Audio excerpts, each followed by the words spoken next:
Thank you everyone for being here today. We are starting the webinar now.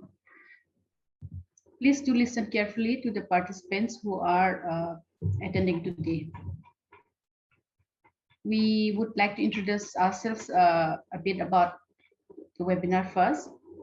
Hello, I'm Angelika from Juban. Thank you for joining us. Welcome to the Festival of the Northeast 2021. This year, we are looking at feminist responses to ecology through the themes of activism, academia, and performing arts, and we release a series of webinars, podcasts, video interviews, etc., on various aspects of ecology, climate crisis, and ecology in performing and creative arts in the Northeast. The program is curated by Angela Rangat and myself, Tengam Angelika Samo. Today is the third webinar of the festival. Today we have Labdyang Siem, Papri Medi, and Rekha Konsam speaking on the topic Women, Ecology, and Performing Arts in the Northeast. Namrata Pathak will be moderating the panel. The webinar will look at the web of interrelationships between performing arts, women as artists, and ecological systems around us. It will also look at performing arts as an integrated ecosystem in itself and explore how art and artists respond and reclaim this relationship to propose new possibilities towards a more harmonious and sustainable coexistence. As I mentioned, our moderator today is Namrata Pathak. I would like to go through a few introductions before we begin today, and you'll find some of the interesting links coming up via the chat box as well. Juban is a feminist publishing house, an NGO that chronicles and participates in women's movement in South India and South Asia. For more, you can visit our websites given in the chat box. Cultures of Peace Festival of the Northeast program is a collaborative project run by Juban and the Hendrik Bol Stiftung, Regional Office, New Delhi. The project aims at creating spaces for dialogue within civil societies in the 8 northeastern states, Arunachal Pradesh, Assam, Meghalaya, Manipur, Mizoram, Nagaland, Tripura, Sikkim, and contiguous regions. Through diverse forms of cultural productions, writing, music, film, theater, media, art, and more, this ever-evolving festival attempts to foreground many key issues that concern the region and its relationship with the rest of India or the mainland against a broader framework of gender identities, indigenous rights, and peace building. In 2020, as part of the 10th year celebrations of Cultures of Peace, a multimedia resource, a media archive, was created to bring together the learnings from the past decade and to house video interviews, podcasts, essays, and artwork that showcase the work of artists, writers, musicians, and other cultural practitioners we have engaged with over the last decade.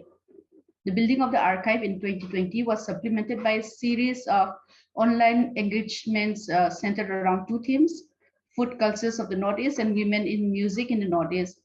5 webinars and a film release were organized, and you can watch this via the link in the chat box. The production of other materials such as video interviews, podcasts, essays are also underway. The festival curators were Honjoy Borbra, who looked at the theme of food cultures, and Anungla Jui Longkumar, who worked on music. This year, we will be releasing the curated materials from Cultures 2020 and create more resources like essays, podcasts, feminist interviews, feminist lab sessions, etc.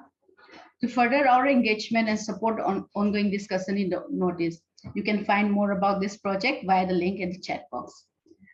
I would now like to introduce our speakers for today.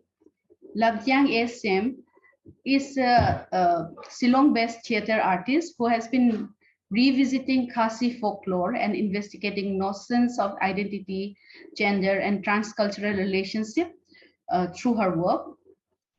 We also have Papri Medi, who is a renowned theater activist, actor, educator, and mentor based in Assam. Dr. Namrata Pathak is a poet and writer who also teaches in the Department of English at Mehu, Northeastern Hill University, the Tura campus in Meghalaya. Dr. Rekha Konsam is a trained sociologist from Manipur Her interest spans from across the broad arenas of culture, gender, performance traditions, religion, and visual anthropology. Thank you once again, everyone, for being here. I am just going to lay out some of the rules for participants attending today. Your video and audio have been automatically turned off on entry. This is to prevent accidental audio and video issues. Audience questions will be taken via the chat box, which we will close once we get a certain number of questions that can be answered today. However, the raise hand function will still be available to direct any queries to the panelists. We will start dealing with audience questions around 4:50. If there's any speaker in particular you want to direct your question to, please make sure to mention that as well. The discussion will be recorded and posted online via our social media channels. If you choose to ask a question via the chat box, your name might be mentioned during the webinar. Entry has been moderated to guard against trolling. We will not tolerate any hate speech targeting or discrimination against any community. Any participants using such kind of speech will be removed from the webinar without warning. Before quoting any speaker outside of this webinar in any printed or published medium, please make sure to write to us for clearance. Please also note that the participant details will be shared with Hendrik Bol Stiftung. You can write to us again if you would like your participation to remain anonymous. I will now hand over the webinar, the panel to Namrata. Namrata. Thank you, Anjulika. A warm and hearty welcome to all the participants to our third seminar of the Cultures of Peace Festival. Now, let me just briefly speak about the concept note. Now, we must have noticed that we have highlighted three important aspects: women, ecology, and the terrain, the region, the Northeast. Now, I was just wondering at the interconnections and rather the linkages or the entanglements, which would actually render us in a very, very difficult situation. Why? Because we would not be able to sever these terms, take them away, put them in a different kind of a slot. This is utterly impossible. Now, what actually is pertinent and also relevant about the topic is the fact that how do the women respond to the ongoing pandemic?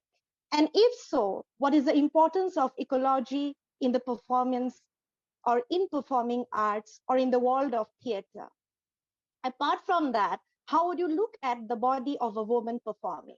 And how would you actually take or rather respond to the vast, intimate, and personal experiences of the theater makers, artists, critics? And as of I've already talked about the impossibility of installing a boundary or a border, or rather the impossibility of erecting a wall. I would also like to say that we have three important figures, young, but who are actually creating waves in certain fields, in certain domains. And at the same time, it's also important to look at how each of them responded to the concept of performing arts. What is space for them? What is the body for them? Is the body an organically determined entity?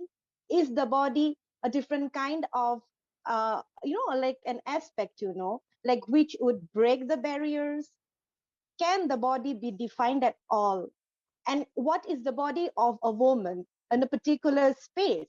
What would happen when a woman pushes across the limits, when a woman strides, runs, breaks about, declares aloud, somehow cries, resists? What happens, right? So these are the questions that we'll be taking today. And before I delve into the topics, and I will be responding to them individually after the present, I would like to invite Labdiang Siam to present her paper on the topic of the session that we have today, the COP third seminar theme. Yes, Labdiang. Thank you. Thank you, Namrata, for that wonderful introduction and for setting note, the context of where we come from as artists, as theatre artists. And thank you also, Zuban, for inviting me for this webinar, for Anjulika, and I'm so happy to see all of you, and Papuri especially, very closely connected to her as an artist, as colleagues, you know, also my senior at the NSD. So thank you very much. And you know, when I was invited to speak for this panel, I looked at what the theme was, you know, women, ecology, performing arts in the Northeast. And as an artist, for me, as an artist who creates or performs, you know, a lot of the times I'm focused on what would my next performance be, you know, what's the next thing that attracts me, that not just attracts me, but that disturbs me, that I want to talk about. And it's times like this with a webinar that, you know, you really sit down and you start to analyze your stand as an artist, your work. And I think it's so important for us to introspect and to reflect and say, how are we contributing to the society, where, especially, you know, how do you place your work in where we are now, in the times we are, and how does our work interact with the environment around us, with the society? So if we look at, you know, I don't consider myself an environmentalist or an ecologist, but as I looked into my work and tried to find where does the urge come from to create, what pushes me to create. And I remember when I returned to Shillong in 2016, I remember before, you know, studying at the National School of Drama, I always felt sort of this, I was exposed to a world of so much of, you know, different influences and different styles that were taught. But there was always this sense of feeling, where does Meghalaya stand in all of this? And especially, you know, in modern Indian drama, where does my identity as a Khasi woman from Meghalaya, there's nothing about Meghalaya when you think of modern Indian drama. And I feel that, you know, something that we must update. It's something, how do you, you must start to include about what our community is all about, communities that we for so long have perceived to have existed only on the periphery. And getting back to Shillong, I think deciding to return to Meghalaya for me was really, of course, you know, I like to sort of articulate it and say, oh, I want to go back and search for my roots or search for my identity. But I also realized that it was really a feeling of homesickness. You know, it was a strong emotion of saying, I need to go somewhere where I don't have to explain who I am. You know, somewhere where I can just sort of create my work and see within the context of how you know, the context of where I grew up, I live, and what my identity is. And the oral narratives, I'm very exposed to the oral narratives through the writings of my mother, especially Esther's Aim, and growing up as well with you know, with these folk tales that you hear all the time. I thought, you know, there was this organic connection that I had to the oral narratives that really provoked me to start thinking, how would I retell these stories as a performer today? How would I create new articulations of performance as a performer? And these stories, the oral narratives, you realize they live in such, you know, coexistence with our natural environment. You know, there's nothing sort of suddenly that is, there's nothing that imposes, but they sort of exist within our natural environments. And slowly, as our natural environments sort of start to disappear or start to get encroached upon, these stories, or the memory of these stories, also start to fade. And the recent work I had done, which is called Nganhiar Shawa, I'm Going Down to the River, which is a digital performance, which addressed the story of the river that flows, the Wa Umkra, that flows through the city of Shillong. And if you look at the river now, it really looks like a drain, you know, a dying and dead and decaying drain, and the tributaries that connect to it hardly exist.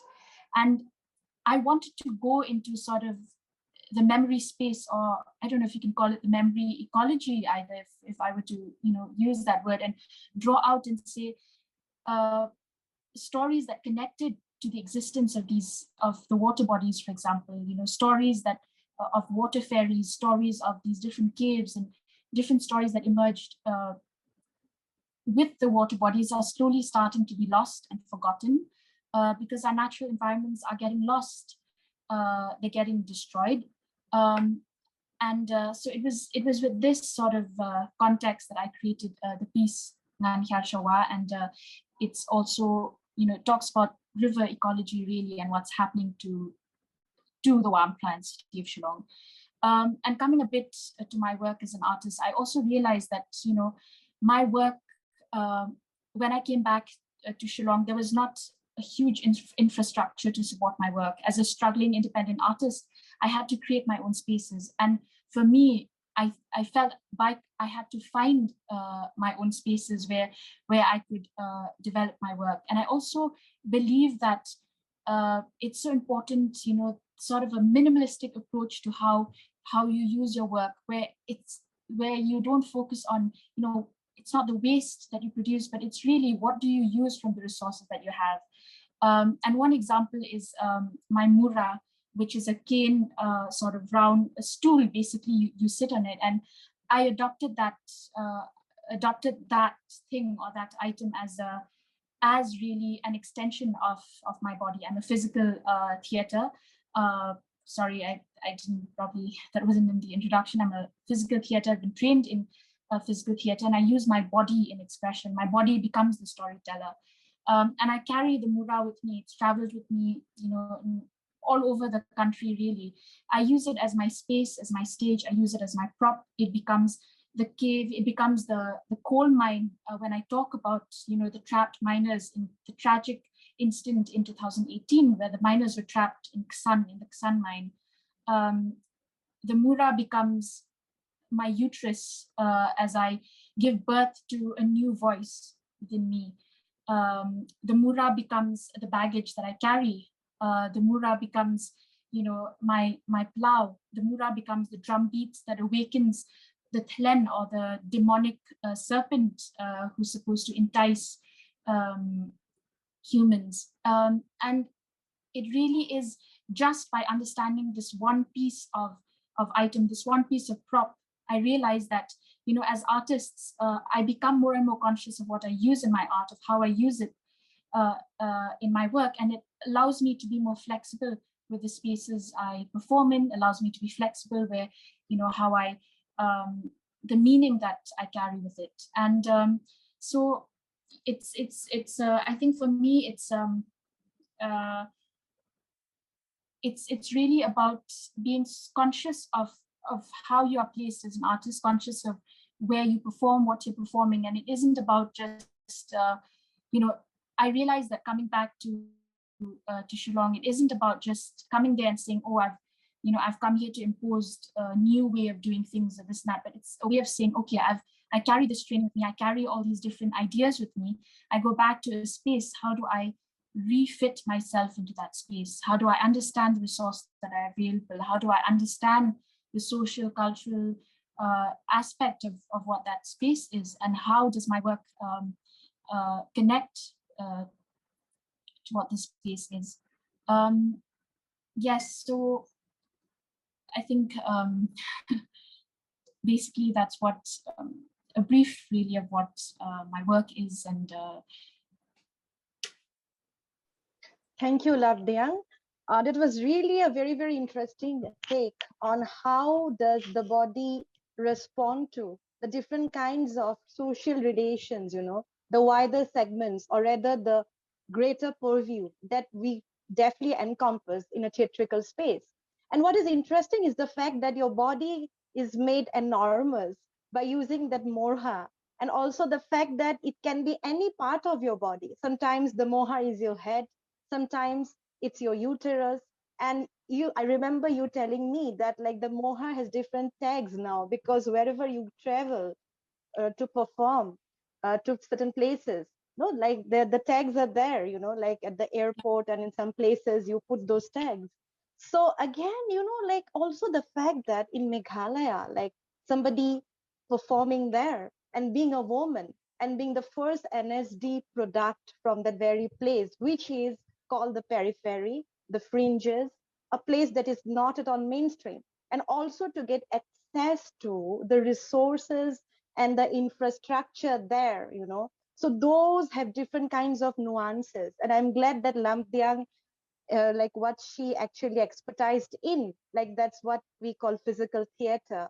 The body has different kinds of expressive possibilities. The body creates linkages with other bodies at the same time.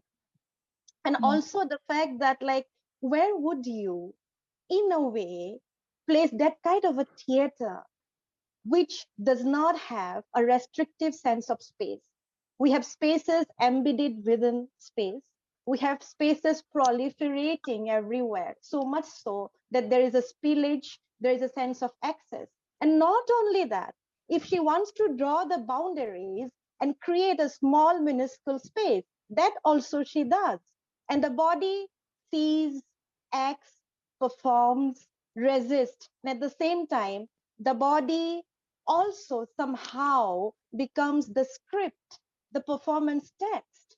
And then, like, also the fact that no, the way a woman from the periphery looks at different kinds of oral lores, the vast rich repertoire that we have, and how she refashions the grandmother's tales, you know, or rather the different kinds of oral lores to suit them to the present scenario. That's very, very exciting. She has worked extensively on certain projects which look at the ecological concerns of a place like Meghalaya. She performed about how nefarious the entire racket in Meghalaya is, that actually promotes coal mining. We call it red hole coal mining. She performs and she creates an awareness about deforestation, about how there is a depletion of natural resources. And therefore, I look at her theater as immensely, immensely powerful, something that tries to go beyond the normative, to chart an alternative space for the other, the subaltern, the not mainstream. So now I would like to move to Rekha, and I would like to request Rekha to present. The stage is all yours, Rekha, please. Thank you. Thank you, Namrata.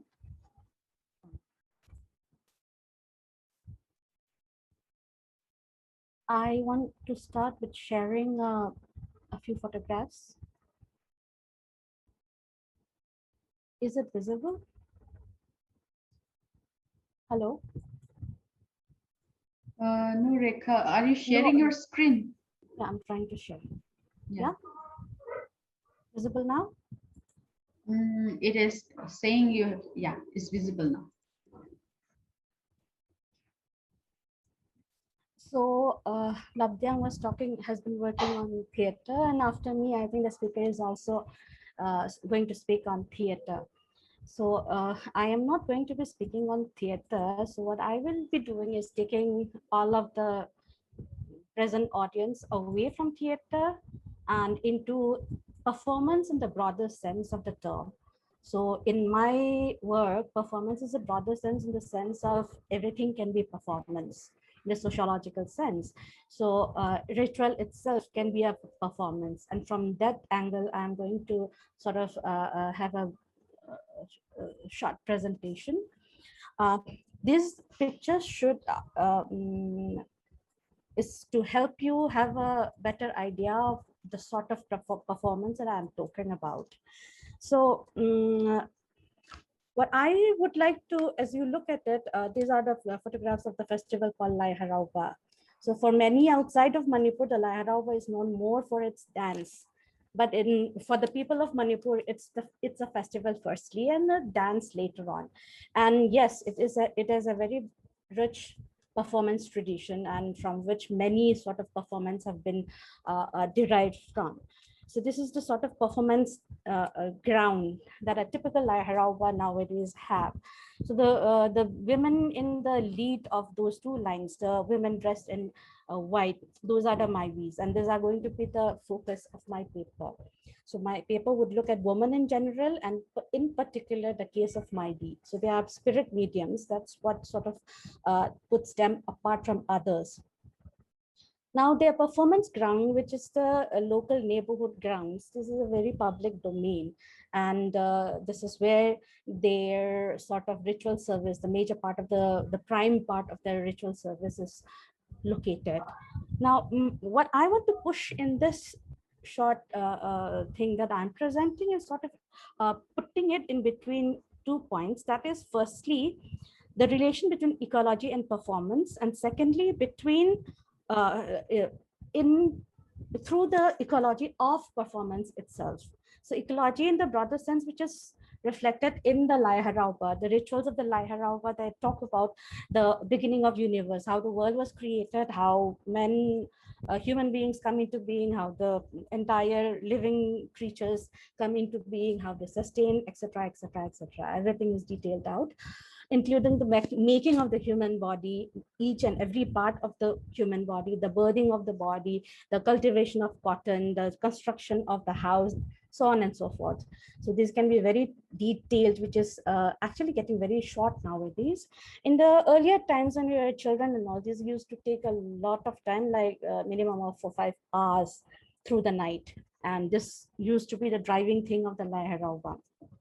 Nowadays, these have been shortened to maybe 1 or 2 hours max. And there is always a tendency, a sort of pressure on the ritual functionaries to cut it short, so that the other non-ritual part of the entertainment part of the festival can take place and people can sort of enjoy themselves. So within this, now the Maibi, very briefly, I'm sure we can take it up more when we have questions. The Maibis have been have a very interesting position. They have been called as very bringing forth the importance of women in the religious life of the Meitei society, and their participation, their participation in public life, and so on and so forth. But I do have a very skeptical opinion about that, particularly more so because as women removed from their spiritual status, which sort of uplifts them, they do have a very ambiguous position. They don't have a really high position. And through my research, I have talked to several of them, and they have a lot of uncertainties, insecurities, a lot of things that they sort of negotiate through their life with or without, outside of their ritual life. So these are things that they, due to which I do have a ambiguous sort of perspective on people saying that they have a high ritual status, etc. Now, the other thing is that a woman cannot choose to become a Maibi. Somebody only ordained to be so can become a Maibi. And the other thing is that people don't want to be a Maibi as far as possible. No respectable family would wish for their daughters to be a Maibi. So they'll try to prevent her joining to be a Maibi as far as possible, as much as possible. So these are the different sort of perspectives by which we locate the Maibi. But her presence is there, her visibility is there through the participation of the Lai Harauba. But what does this visibility mean? Especially when looked at it in terms of the ecology of the performance.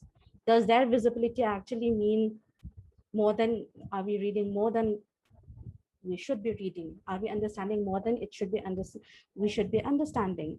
That sort of question is always there when I think of them. So the other thing is that when I look at the Maibi, they are the ritual, they are empowered in the sense that they are spirit mediums.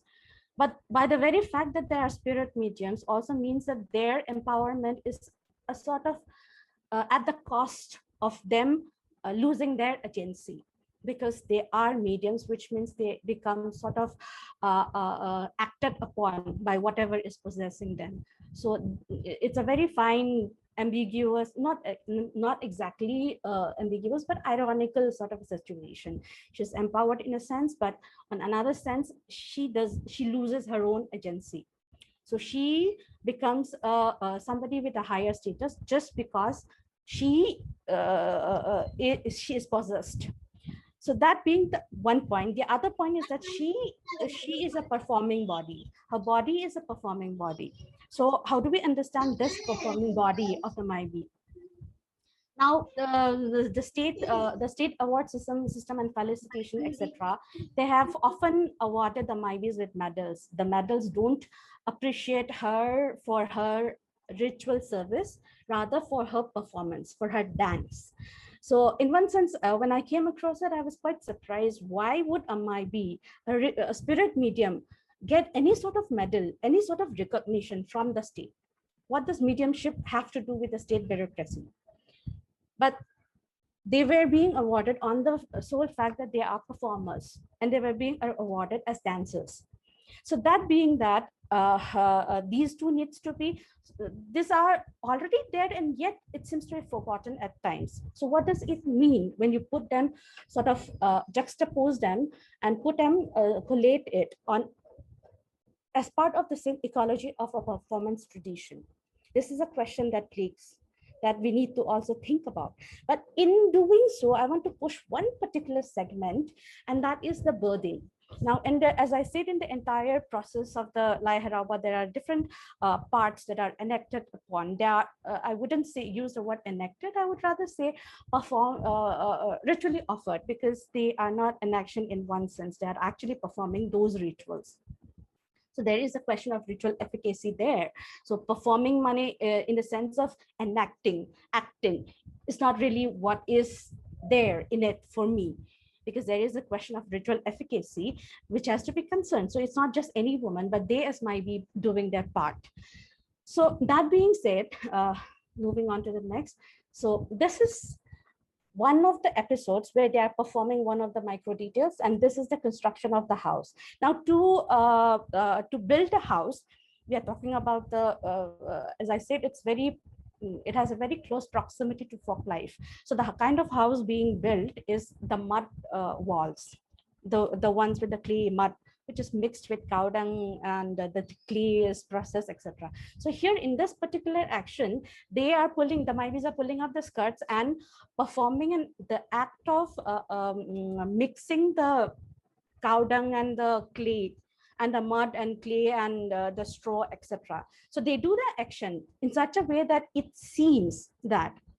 So this is something that is stressed upon at different points by different senior Maibis that I have come across.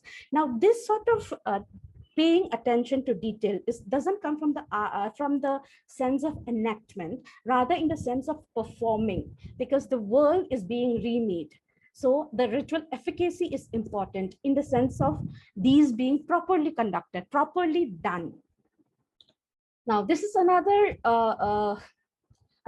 sequence. This is a sequence of production of the cloth. So they are weaving, they are processing the cotton, and they have the cotton has to be de-seeded, etc., etc. So all of these details are performed. This particular cotton production is stressed upon. Why? Because probably because it is something pretty to watch, and more rhythmic, and more something pretty, something entertaining, that's something like that, choreographically speaking. And you might see that the lightings are not good.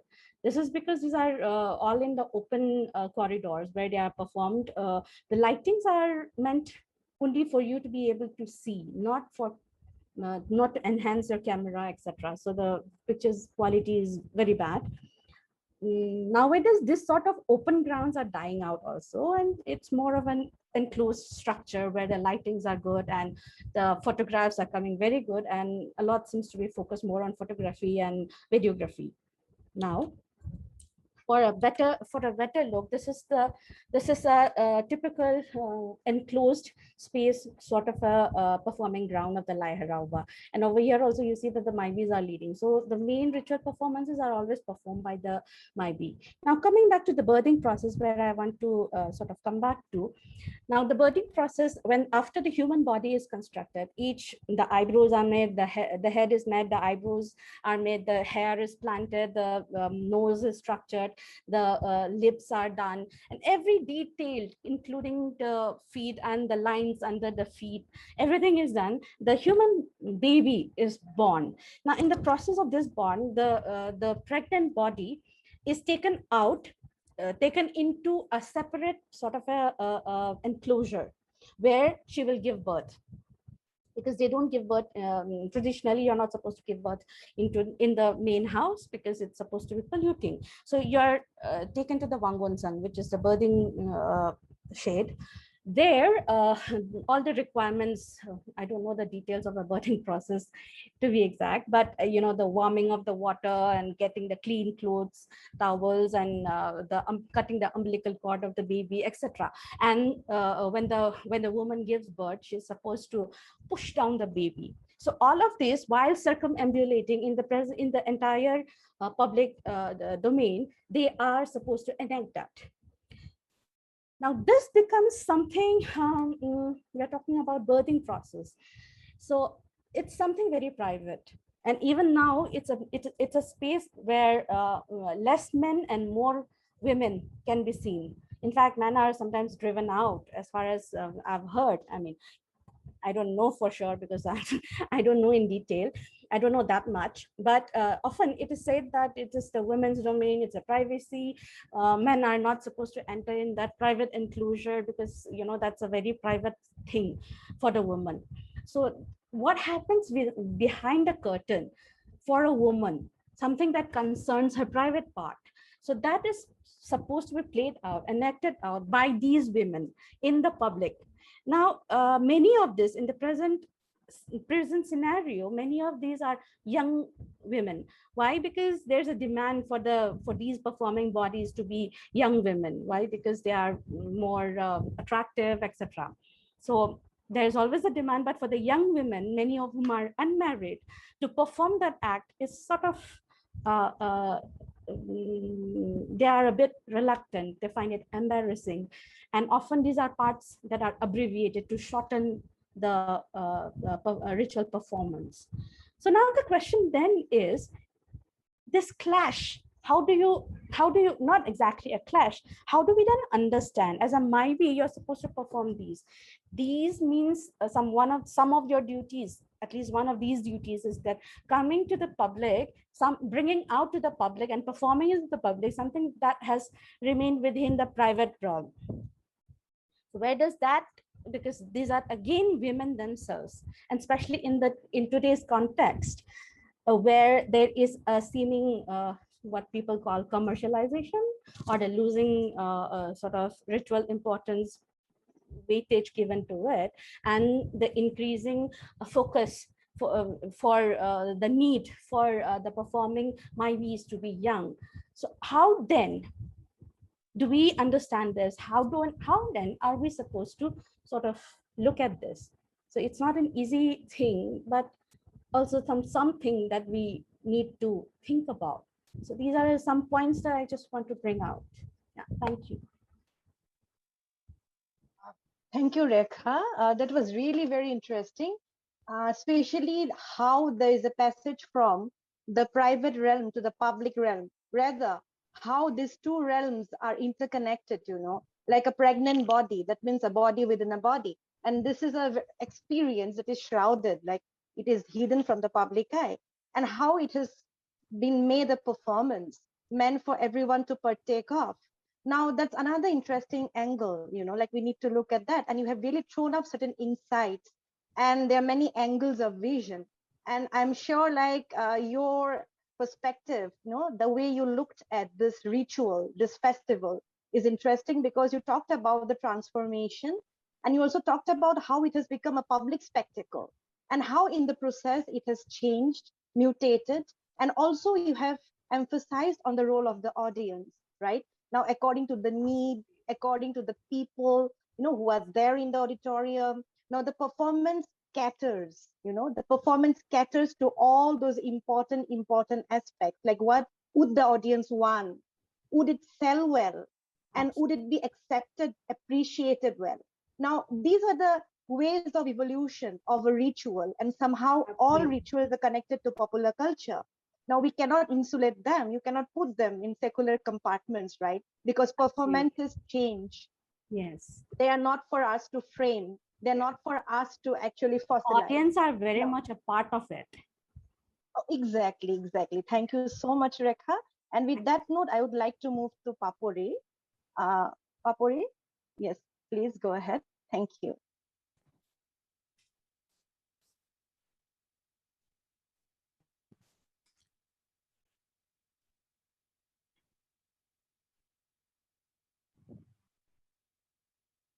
Thank you, Namrata, and thank you, Angelica and Zuban, for giving me this opportunity to share. And my apology अगर किसी को हिंदी समझने में दिक्कत होगी तो, क्योंकि I am not much comfortable in English, so मैंने ये लिबर्टी लिया है अंजलिका से कि मैं हिंदी में शेयर करूंगी. So yeah, ecology, women and performing arts in Northeast India. इस टॉपिक को जब मैं क्या कहना है सोच रही थी, तब मैं वही देख रही थी कि मैं जो कर रही हूँ as a performance artist, as a performing artist, मैं जो कर रही हूँ वो start from me. This is start from me as an individual. इस इकोलॉजिकल सिस्टम में व्हाट इज माय रोल, और मैं as a women performing arts में मेरा क्या रोल है. और इसको अगर मैं जैसे लेब्डियांग ने कहा था, एनएसडी से ही शुरू है इस ढूंढने की प्रोसेस जो मैं अभी कर रही हूँ, क्योंकि मुझे वही पे क्वेश्चन आया था लेब्डियांग जैसे ही. हालांकि असम में बहुत सारे थिएटर होता है, लेकिन मैं जहाँ से गई हूँ, अगर मैं एनएसडी में तो बहुत डिफरेंट टाइप ऑफ एक्सपोजर था. उनमें भी सिर्फ जब परफॉर्मेंस हम करते हैं तो मुझे उस टाइम पे वही लगता था कि मैं जो कहने जा रही हूँ, मतलब जब भी हम प्रोसेनियम थिएटर में प्रोडक्शन करते थे तो मेरे दिमाग में वही क्वेश्चन था कि जो मुझे कहना है, मैं लौट के जाके अगर मेरे गांव में करूंगी, एक तो ये सारी चीजें तो मुझे रिसोर्सेस नहीं मिलेगी. दूसरी बात तो ये है कि जो मुझे कहना है, क्या उसके लिए इतना रिसोर्सेस यूज करना जरूरी है, इतने लाइट्स और ये सारी चीजें. और जो लेब्डियांग ने भी ये पॉइंट रखा है कि जितने हो सके कम इसमें मैं कैसे कर सकती हूँ, और वही इतने सारे फ्यूल खर्च होंगे, मतलब मैं जो कम्युनिकेट करने जाऊंगी, तो ये सारी चीजों के लिए मुझे एक अल्टरनेटिव ढूंढना था. साथ में और एक अल्टरनेटिव ढूंढना पड़ा, वो as a women in this field, performing arts field. क्योंकि जब मैं करने जा रही थी तब मैंने देखा कि फ्रॉम ए इंटीरियर, हमारे जो गांव में जो होते हैं एक लड़कियां कैसे बड़े होते हैं, उस चीज को मैंने पहले शायद ऐसे महसूस नहीं किया था. मैंने महसूस किया जाने के बाद, वापस जाने के बाद, एज ए फीमेल ये जो एक पेट्रियार्कल सेटअप है जिसमें एक मैं ऑर्गेनाइजेशन चलाऊंगी, और मुझे बस वही दिखा था कि मुझे एक ऑर्गेनाइजेशन करना है और उसी से नाटक करना है, जैसे देखते आई हूँ. लेकिन जब मैंने देखा मुझे नहीं आता है ऑर्गेनाइजेशन चलाना और वो सारी चीजें. और जब या फिर अगर मुझे जो भी रिसोर्सेस नाटक में यूज होता है, लाइट वगैरह जो भी है, तो एक तो जो मैंने पहले भी कहा कि मुझे कम से कम रिसोर्सेस यूज करनी थी. और एज ए वुमेन जब मैंने देखा where is my place to perform, structure के लेवल पे भी, और as a female where is my place. क्योंकि मैं जब अपने गांव में वापस जाती हूँ तो नया क्वेश्चन मेरे को मिलता है कि मैं कब गांव छोड़ के जा रही हूँ. मतलब जिस गांव को मैंने अपना गांव समझा है, this is not my place, वो मेरा गांव नहीं है, मेरा गांव कहीं और है. और मैंने एक बात को महसूस किया है, जो ये ज्यादा से ज्यादा फीमेल नेचर के साथ जिस तरीके से कनेक्टेड हम कहते हैं, हमारे तो जो ट्रेडिशन है उसमें कहते भी है कि प्रकृति, नेचर, देश को भी हम माता के रूप में ही देखते हैं, लेकिन हम कितना कनेक्टेड है अपने नेचर के साथ. वो एक, क्या हम सच में बहुत टाइम नदी के किनारे बैठ सकते हैं हम निकल के जा सकते हैं? क्या हम सूर्यास्त देख सकते हैं, या सूर्यास्त को बस हमारे इमेजिनेशन में ही आता है? तो ये सारी चीजें, नई क्वेश्चन मेरे दिमाग में आए after passing out from national school of drama. And उसके बाद ही ये 2-3 चीजें कि मैं मुझे जो बातें कहनी है, क्या उसके लिए मुझे सच में इतने रिसोर्सेस यूज करनी है, या एज ए फीमेल अगर मुझे एक सच में सेटअप करना नहीं आता है, तो वो क्या मेरा कमजोरी है, या फिर वहां से मुझे एक ऑल्टरनेटिव ढूंढना चाहिए। तो वहीं से मेरा एक ऑल्टरनेटिव की जर्नी शुरू हुई। जैसे लबडियांग एक मुरहा के एग्जाम्पल दे रहे थे, मेरे लिए भी बहुत ऐसी कुछ प्रॉप है जिससे मेरा परफॉर्मेंस बनती है। और उसमें सबसे जो इम्पोर्टेंट मेरे लिए था, मैं जब एज ए इंडिविजुअल खुद को देखती हूँ, तो मैंने देखा कि अगर मुझे ये सारी चीजें नहीं आती है तो मेरे को क्या आती है। और वो जब मैंने देखा मैं घंटों बातें कर सकती हूँ नॉन स्टॉप। मतलब मुझे बातें करने के लिए बोल दो, मुझे थकावट महसूस नहीं होती है। तो मैं मेरे उस कन्वर्सेशन के टूल को मैंने मतलब उसको मैंने अपने परफॉर्मेंस स्टाइल की तरफ से लेके गई। जैसे रेखा भी अभी बोल रहे थे, जो उन्होंने दिखाया उसमें जो एक ऑडियंस का पार्टिसिपेशन, वो जो कन्वर्सेशन है, कन्वर्सेशन मुझे लगता है कि बहुत एक इम्पोर्टेंट रोल प्ले करता है किसी भी चीज को समझने के लिए और स्टोरीज को समझने के लिए। क्योंकि किसी भी घटना अगर एक जगह घटता है तो उसका ढेरों स्टोरी सराउंडिंग में पैदा होते हैं, और हम बस अपनी स्टोरी बोलते हैं, लेकिन दूसरों की स्टोरी को सुनने के लिए कन्वर्सेशन एक बहुत अच्छा टूल है, ऐसा मुझे काम करते करते लगा। और 2010 में मैं एनएसडी में पास आउट हुई थी, और 2017 के नवंबर की तरफ एक परफॉर्म कन्वर्सेशंस करके मेरे को एक टाइटल मिला था उनके। और उसमें वही ऑडियंस के पार्टिसिपेशन से कुछ इश्यूज को लेकर हम काम करते हैं। अभी आइडेंटिटी पॉलिटिक्स ऑफ आसाम और मतलब नेशनलिटी, इन सब चीजों को लेकर कुछ परफॉर्मेंस है, ये करिया है। और दूसरा मुझे ये बहुत स्ट्रांगली लगा कि हमारी एक्टिंग ट्रेनिंग में जो ट्रेनिंग है, मतलब उसके बाद मुझे लगा इसकी सस्टेनेबिलिटी को मैं कैसे, मतलब एक अगर मेरा परफॉर्मेंस है किसी टॉपिक पे, तो वो एक परफॉर्मेंस के लेवल पे ही रहेगा, या फिर उस चीज को और लोगों तक पहुंचाने के लिए वो भी एक सस्टेनेबल तरीके से, मतलब वो सस्टेन हो। तो उसके लिए भी काफी मतलब मैंने ढूंढा उससे। तो कुछ चीजें अप्लाइड, मैं अपने एक्सपीरियंस से ही अभी बता रही हूँ, अप्लाइड कुछ टेक्निक को, थिएटर टेक्निक को अप्लाई करके किस तरीके से जेंडर को हम समझ सकते हैं, क्लास डिफरेंस को समझ सकते हैं, उसका मैंने कुछ मॉड्यूल बनाया है। और उसी तरीके से अभी जो मैं काम कर रही हूँ, और इस टॉपिक को पता नहीं थ्योरेटिकली मैंने मेरे एक्सपीरियंस थ्योरेटिकली उस चीज को टच करते हैं कि नहीं, बस मैं अपने एक्सपीरियंस में अभी यही बोलना चाहूंगी नम्रता। Thank you, Papori. I would just like to go back to a personal anecdote. Once I was conversing with her, and I asked her this question: what is the role of ecology in your performance? And then she smirked, rather it was a green. She laughed and laughed. She's fond of laughing a lot. And then she told me, what is the point in, what's the point in performing in a proscenium stage? Use 3, 4, 5 ACs, no?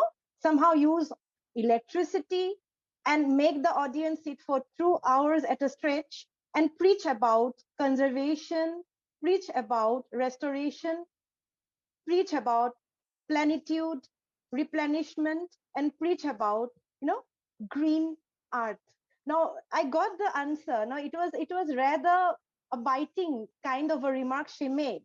And also now she is a performer.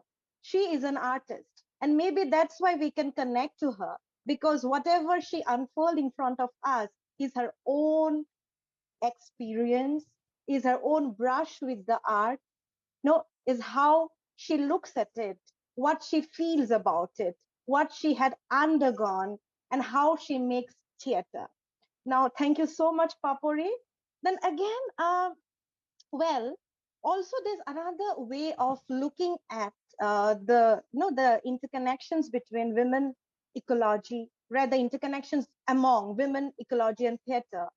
Like, they do not want to use gaudy, a huge number of stage props. Now I have seen Labdiang and I have seen Papuri at the same time. So I have taken the liberty, I might be wrong, please correct me, because there's a difference between a critic and a theater maker, because the second knows a lot.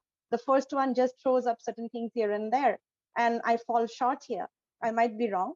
Now, this minimalism that we discern there on the stage, just a moha for Labdiang, and for Papuri, maybe just a bamboo pole, or maybe a mask there, or maybe nothing at all, you know. So this is an enhanced kind of a theater vocabulary. Maybe it's stripped to the core. Maybe they teach us to peel off the layers one by one and look at the bare essentials of theater, the minimum, no, or rather the way theater is, you know, what it looks like.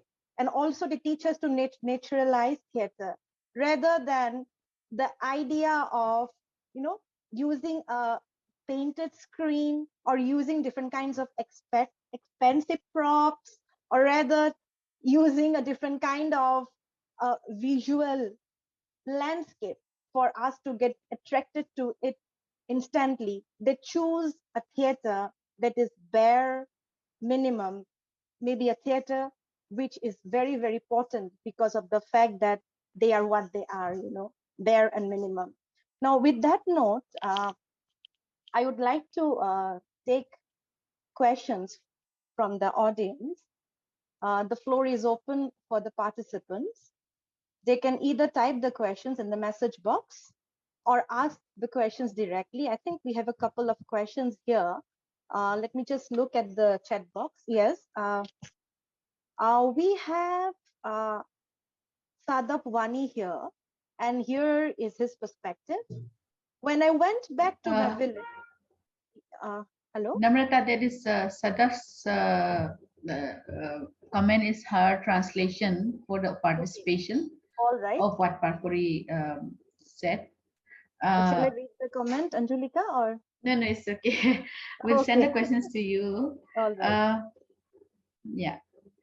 So I'll just send the questions across to you. But there was something that I wanted to ask, like, you know, Papuri. Papuri, when we were talking about the webinar, so there was one thing which you really mentioned, that how you are using the digital platform, especially during the pandemic times. So if you could, I mean, how that has become your new stage, like, you know, so if you could please elaborate on that. Yeah. So as I earlier mentioned, my tool is conversation, and जब ये pandemic शुरू हुआ था और उस time पे मेरे लिए वही था कि जब सब कुछ बंद हो रहे थे तो मैं क्या करूंगी अभी इस टाइम पे एज ए थिएटर आर्टिस्ट। तो मैं उसी टाइम पे एक तो मैंने कुछ तब उस समय कैरेक्टर लेके मैंने कुछ चीजें शुरू किए थे डिजिटल प्लेटफॉर्म में जेंडर सेंसिटाइजेशन के ऊपर 2 कैरेक्टर लेके। सो असमीज में बहुत पॉपुलर कैरेक्टर लेके सीरियल्स भी बनते हैं, सास बहू, तो उसी पर ऐसे किए थे। लेकिन उसके बाद वो मैंने कैरेक्टर लेकर किया था, लेकिन उसके बाद फिर कुछ ऐसे सिचुएशन आए जब मेरे लिए सच में बहुत ज्यादा, मतलब एक तो पेंडेमिक भी था, पेंडेमिक का थोड़ा खोल गया, लेकिन मेरा कुछ पर्सनल ऐसी चीजें थी जब मुझे परफॉर्म करने जाने के लिए बहुत डिफिकल्ट था मेरे लिए, कुछ चीजें छोड़ के। तो उस टाइम पे भी मैं वही सोचा कि मैं एक्चुअली मैं क्या कहना चाहती हूँ सोसाइटी को, और मेरा अगर कन्वर्सेशन टूल है तो इस टाइम पे मैं क्या कर सकती हूँ। तो मेरे आसपास जितने भी मुझे हर चीजों में जब जेंडर स्टोरीज दिखते हैं तो वो सारे कन्वर्सेशंस को मैं उस पॉइंट पे जहाँ पे लगता है थोड़ा सा कुछ ऐसे जेंडर की टॉपिक आए हैं तो मैं कुछ एज ए कैटलिस्ट अपना रोल प्ले करती हूँ और कैमरा ऑन करती हूँ अपने मोबाइल के, और वहाँ पे एज ए कैटलिस्ट कुछ क्वेश्चन पूछती हूँ गांव-गांव में अलग अलग औरतों के साथ।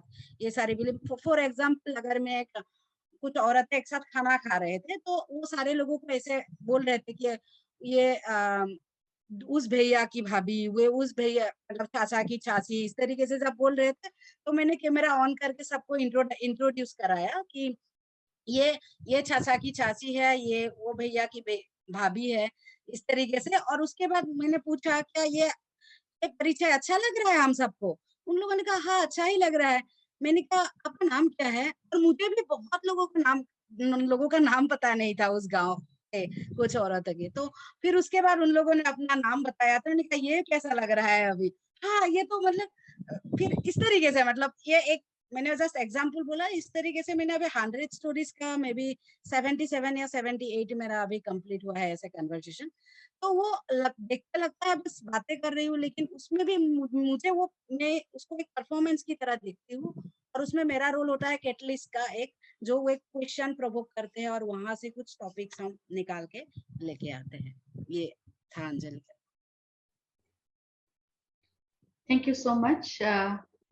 I think one of our participants, Babina Chabungbom, wanted to ask something. Babina, you can unmute and ask.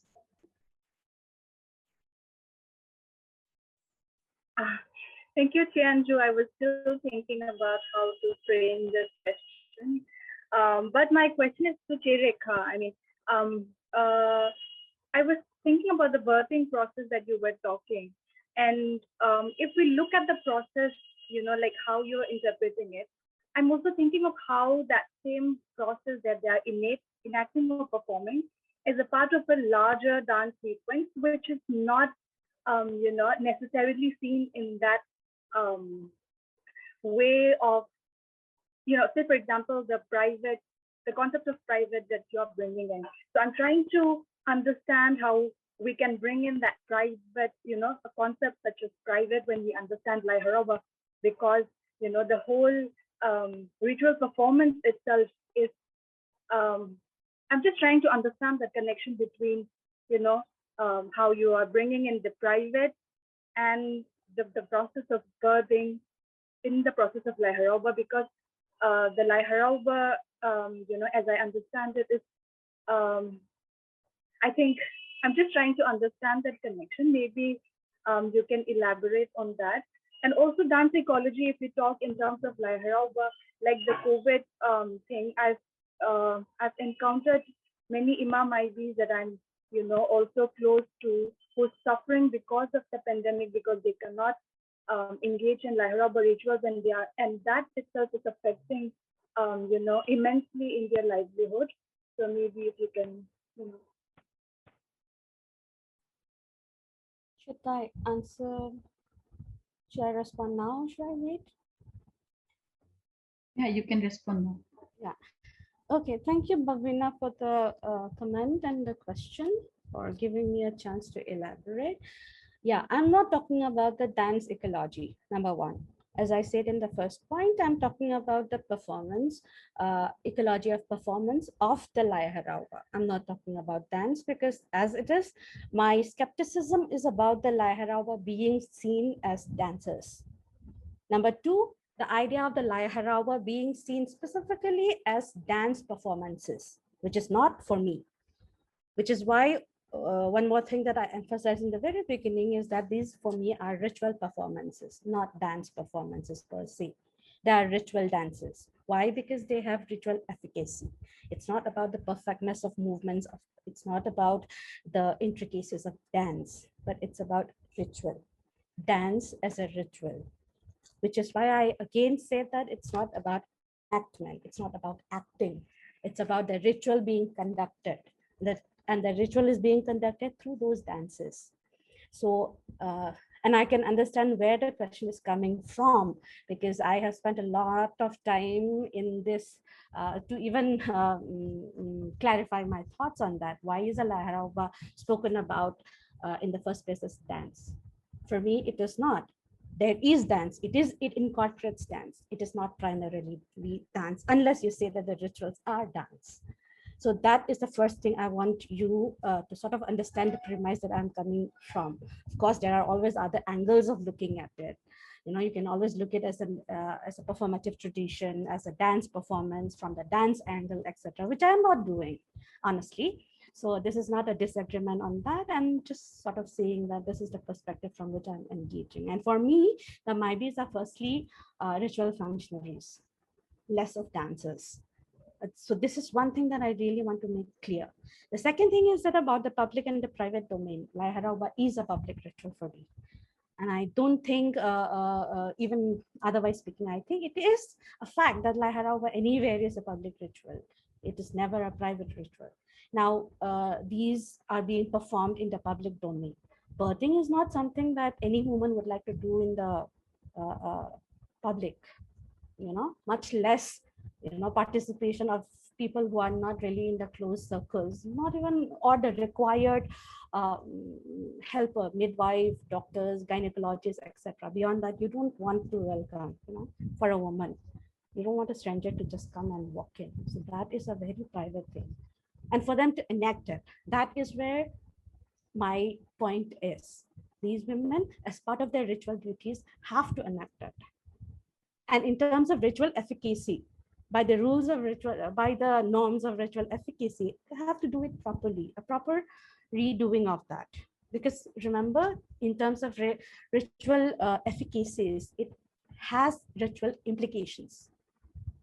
It's not being done for beauty, for aesthetic. It's supposed to do something. It's supposed to have some action and reaction, right? So in the face of this, and versus the ideals of the changing society, right? And the angles from which they are to be seen. Remember, these are again women. Sorry, Rekha, to cut you short, because you have another question lining up. This is from Sukla Singha, and you can just take up both these questions together. I'm going to read the question. Okay. Thank you, Dr. Rekha Konsam, for an interesting and informative session. My first experience of watching a Maibi was probably in the film Ishano. We are told that Maibis are powerful, they are seers and prophets, but these days we heard that Maibis are fake and the prophecies never come true. We also have Lai Harauba performances here in Tripura, but it's more about entertainment and not the way you have depicted. Could you please tell us why they are ostracized and why anyone from a decent family would never choose to become a Maibi? Over to you, Rekha. Sure. Yeah, these are some questions that I've faced, that have been asked right from my fieldwork stage onwards. So yeah, thank you for the question once again. Yeah, Ishana was, in fact, Ishana still remains an epic film because they have taken up, Aribam Sharma has managed to depict so many aspects of the Maibi. But then again, I do have my own perspective of Ishana or Maibi as represented there. And remember, again, Ishana is a fictive account of one focused on one singular Maibi or Maibi character, let's say, and they don't speak for the entire every Maibi. That's another thing. But yes, on the talk about the fake Maibi, how do we really know a Maibi is fake or not? How do we really know? Because a mediumship is something very personal. How do we know that a spirit is possessing XYZ? How do we know that? If it's happening to you, you may know, but how would another person know that you are actually being possessed? We have no way of knowing it. Of course, there are mechanisms with the ritual, with the religious institutions. They have certain mechanism, they say, of checking. But how do you actually check? I mean, does the spirit keep on possessing the body or the same body, or do they possess and then leave out? We do not know. I really can't comment much on that, because that is an area that still leaves to be studied. On the point of ostracism, before moving on, the idea of the fake might be, yes, it's there. But having said that, again, the very idea that some people are calling it fake also is disbelief. But that disbelief also, Rekha, again, has another. Rekha, I'm so sorry to interfere here. Yeah. We are running short of time. Sure. Because of this paucity of time. Would you just cut it short? Yeah, sure, I'll do that. So yeah, there's a lot of disbelief in that, and again, it roots to the social position of the Maibis themselves. Of course, there are Maibis who are not women, alternative, call it the alternative sex or call it male Maibi, whichever. I should not go to the details of that. But the fact is that they all do not have a position where they enjoy a very high social prominence.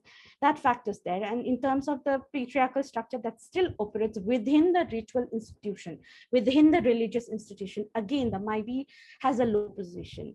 So there comes the complexity of the social scenario, social terrain within which we have to understand the Maivi's position. Yeah, I hope that touches up the answer.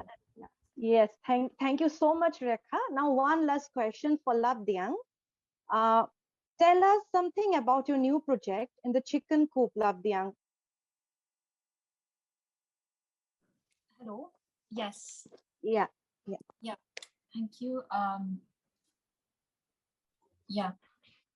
Yes. So my new piece is called "Who Rules the Roost," and it's a piece that has been adapted. That was filmed just. I think it's within a month now. It's for an online platform on Instagram called Abra Circle. And this piece, "Who Rules the Roost," has been taken from 3 of Estes Ames' poems, which is based on a Khasi saying that when hens begin to crow, it signifies, when hens begin to crow like a rooster, it signifies the end of the world.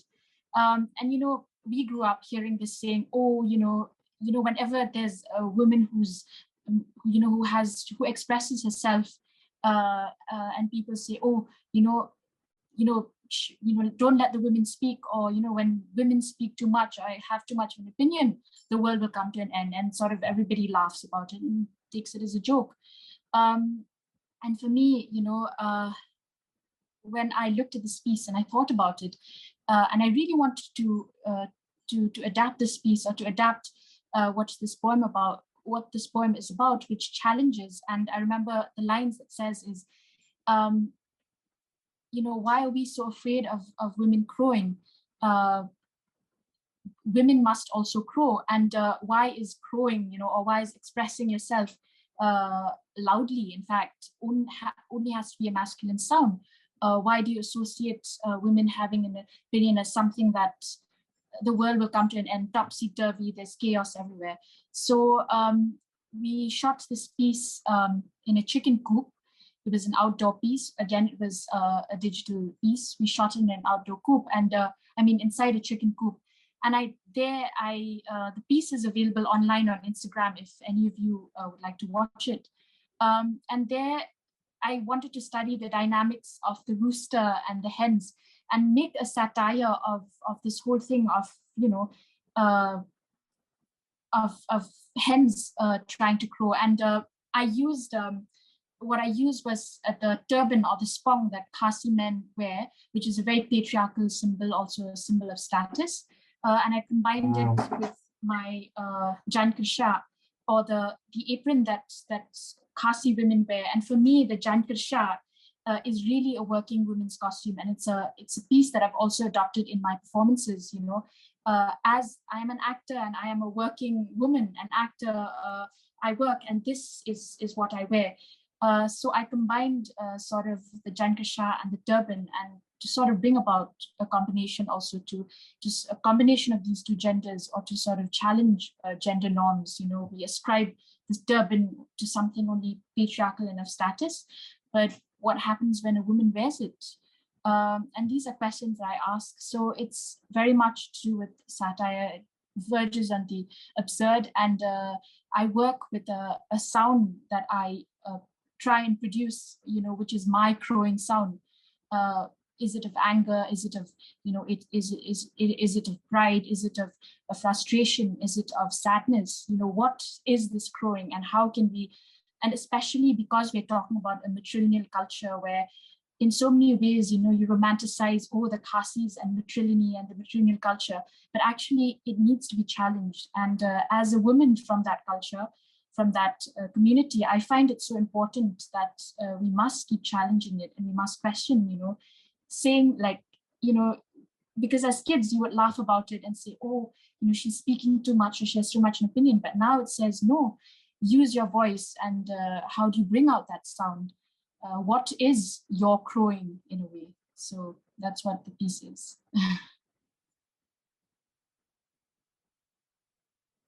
I can't hear you. I think you're on mute. I have lots of takeaways from this session. So I have learned a lot from 3 of you. Thank you so much. And over to you, Anjulika. Yes. Thank you so much, everyone, for the lovely discussion, and I apologize because we are short of time and we had to cut all of you in, like up when you were speaking. The beauty of the online platform is that even despite the lockdown, the pandemic, we can still meet and discuss and talk about things which are close to our hearts. But the flip side is that we are always like we don't have enough time to talk. I mean, so probably when the pandemic is over, we'll all meet up again, and then we'll have a wonderful discussion and a very long discussion at that. Because as Labdyang says, now women should give voice to their voice. I mean, they should not be talking, they should be talking. Thank you all once again for the discussion. Thank you to all the participants too for joining us. The recording of this webinar will be put online on our YouTube channel, and you can also view our previous webinars for various programs under Juban, programs like Cultures of Peace, Fragrance of Peace, and then there's another program called Through Her Lens, Reframing the Domestic, and yet another called Crisis of Care, Feminist Perspective on the COVID-19 Pandemic and Lockdown in India. For all of these, you can go to our YouTube page, links to which are given in the chat box. Our next webinar is on Wednesday, 13 October from 4 p.m. to 5 p.m. and we will continue to engage with the issues raised in this conversation. So please do follow us on social media for our future events. Have a good day and goodbye. Thank you so much.